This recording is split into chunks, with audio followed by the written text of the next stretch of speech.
The first thing I want you to take away from today is this: you will have good days and you'll have bad days, but you will always learn something more or something new, and you will learn more overall on bad days than good days.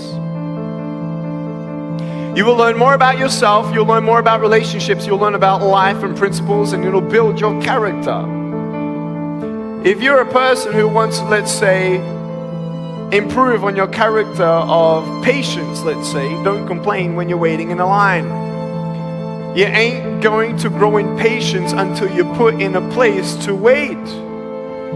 It's like you go into a gym and you walk in through the front doors and you tell your wife or your husband, I'm going to the gym. You go into the gym and you come in 3 feet and you do a U-turn and you ride out, I went to the gym. Ain't gonna do nothing. You gotta go in there, and what are you gonna do? You gotta pick up the weights. And you exercise the muscles that you want to build. I stand before you without arms and legs, but a very strong man because of the bad days in my life. You know how it is. If you didn't go what you've gone through, you wouldn't be who you are today. And I'm not belittling your pain, and don't worry, I've seen pain in my life, and I've seen not only in my life, but people's lives, and people say, well, at least I have no arms, no legs, and then what am I supposed to say? Well, at least I'm not an African orphan who's dying at 4 years old, and I met that person. What about the 10-year-old girl that was bought for $700 in Mumbai and kidnapped as a sex slave to have 350 clients before the age of 13, pregnant at 12, put the baby under the bed while she works on top, abandoned by her family? After she pays her debt of $700 after 3 years with her child, she leaves on the streets of Mumbai hoping for a new life. No family, no job, no food. Her baby needs food. She gets raped, beaten up on the street. She comes back to the only way that she knows how to make money. She goes back to the brothels. She gets pregnant at 15 the second time, and then that child dies. And then 20 years old, she comes up to me. Yes, I have met this woman. She comes up crying. She says, Nick, I just found out I got HIV/AIDS. And I got fined for being a prostitute. What do you say to that? You may have arms and legs, but unless you know 3 things. Number 1, who are you and what your value is? Number 2, what is your purpose here in life? And number 3, what is your destiny when you're done here? If you don't know the answers of any of those 3 questions, you're more disabled than I. You will fail your way to greatness.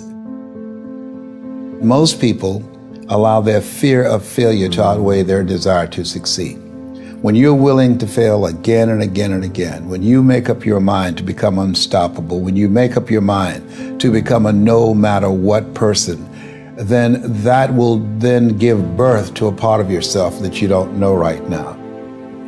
Imagine, if you will, being on your deathbed and standing around your bed, the ghost of the dreams, the ideas, the abilities, the talents given to you by life, and that you, for whatever reason, you never went after that dream.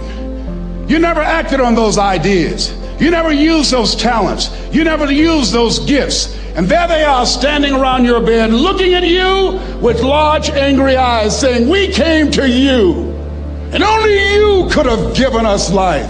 And now we must die with you forever.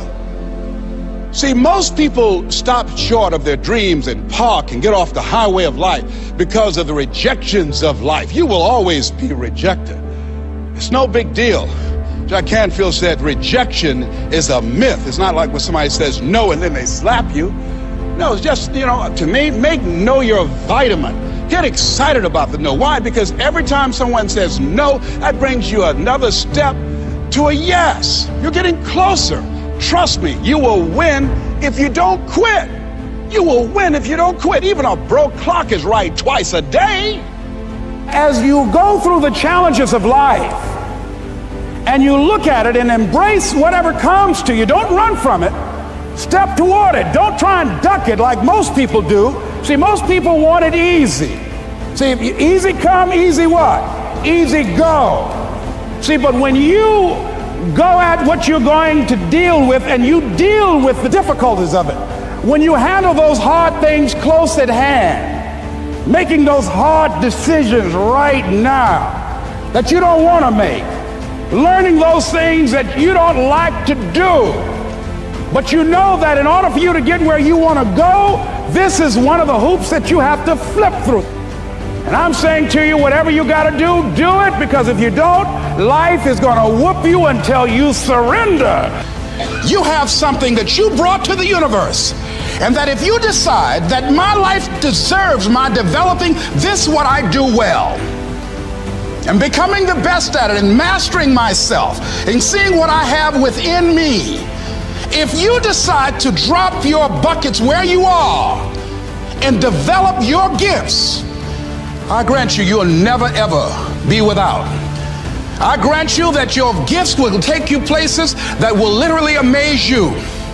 I grant you that if you begin to work to develop your gifts, you'll develop a strong sense of happiness. You'll get a larger vision of yourself, because part of beginning to get a larger vision of yourself, all of us need some area of our lives where we can have a feeling of competence.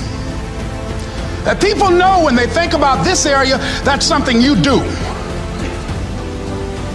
That you eat and sleep that. And that you do that. You do that. Changing is not easy. That changing your life, changing habits, reinventing yourself, picking yourself up after life has knocked you flat on your back. I've got to say, when life knocked you down, try and land on your back, because if you can look up, you could get up. Well, that sounds cute, but that's not easy. When I was diagnosed with prostate cancer 17 years ago, that first time that happened, I said, hey, I can handle this. Then when it came back a year later, last year, 17 years later, and this time it metastasized to 7 areas of my body and ate 40% of my T1 vertebrae. Now the stakes are higher. Is this life saying, okay, Mr. Motivator, you beat cancer the first time. What you gonna do now? I started laughing. When the doctor told me, he said, why are you laughing? Are you in denial? I said, no. I said, I feel like Mother Teresa. He said, what do you mean? She said, Lord, I know you know how much I can bear. I just wish you to have so much confidence in me. I said, the stakes are higher. So I've got to dig in and got to fight more, because at the end of the day, life is a fight for territory. And once you stop fighting for what you want, what you don't want will automatically take over. And so it's a fight, it's a challenge in life every day. And what we have to do is embrace it. What we have to do is see it as a project to be worked on. In life, you will always be faced with a series of God-ordained opportunities, brilliantly disguised as problems and challenges. And so I see even cancer as a gift, as a God-ordained opportunity. If you died today, what dreams, what ideas, what talents, what books, what music, what leadership, what voice will die with you? There are a lot of people who are biting their fingers in fear that they might lose their jobs. But there are few people who have decided within themselves, I'm going to make it. Some people aren't waiting to be cut. Some people are moving on their own because they feel within themselves, I've got what it takes to make it. They're not afraid about tomorrow because of how they see themselves, because of what they feel that they deserve, because of what they feel that they can create for themselves. Because these people have decided, as they look at the future, as they look at themselves, there's a way. Where there's a will, there's a way for me to begin to create a way out of no way. And when you have that kind of consciousness, when you have that kind of spirit, nothing can stop you. Nothing.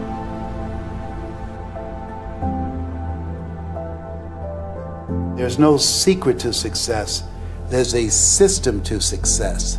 And no matter what organization you become a part of, the system works if you work it. If you don't work it, it won't work. but it works if you work it. And that's one four-letter word that most people don't like. They're not willing to work. There are winners, and there are losers, and there are people who have not discovered how to win. And all they need is some coaching. All they need is some help and assistance, just a little support. All they need is some insight or a different strategy, a plan of action to make some adjustments that will open up the key to a whole new future for them, that will give them access to the unlimited power that they have within themselves. That's all that they need. So what I want you to do is think about something you want for you, that's real for you, that's important for you, that will give your life some special meaning and power. And I don't even want you to say, I can do that. I don't want you to assume that. See, 5 years ago when I started out in this area, I would not have been able to make the mental leap that I would be up to where I am right now. I don't want you to begin to just psych yourself out. No. I want you to be able to say something to yourself that will enable you to maintain a level of integrity with yourself. That when you say this, even when you face tremendous setbacks, it will be a benchmark to keep you in the game, to keep you moving forward and experimenting and readjusting your strategy and your plan of action, continuously looking for ways to win. I think we have to reflect on, who am I? Why am I here? What drives me? If I died today, what 3 words would I want said about me if I died today? You know, what is it that defines me? You know, and how do I define myself? So I went to the next mode necessary to start talking to people and seeking and asking for what I wanted and leveraging relationships and trying to find out, how do the people do it that went ahead of me? How do they do it? And then what is it I need to do? How is it I need to train myself, to develop myself? What's the resources that will be required in order to make it happen? And as I start seeking out and asking questions, I started running into people who said, I know someone who can help you do that. And they helped me get connected with those people. Remember, we have so much energy that can take us so far. It's necessary that you hook up with some other energy that can take you to the next level. I hooked up with them. They said, let's go. I said, away we go.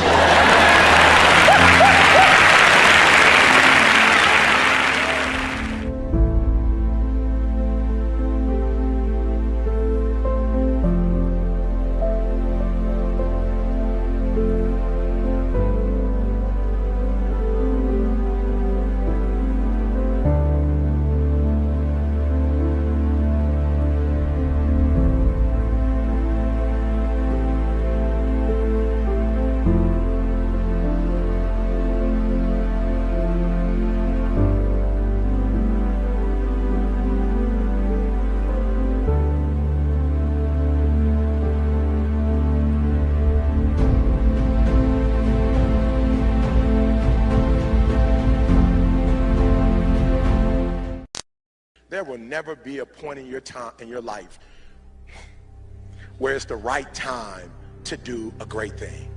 If you're waiting for that perfect moment, that perfect timing, it's not going to happen. You know what you have to do? You have to create the perfect time and the perfect opportunity and the perfect situation. So that a lot of people become comfortable. They stop growing. They stop wanting anything. They become satisfied. People getting ready to go to jobs that they don't like. Jobs that are making them sick. You see, when you're not pursuing your goal, you are literally committing spiritual suicide.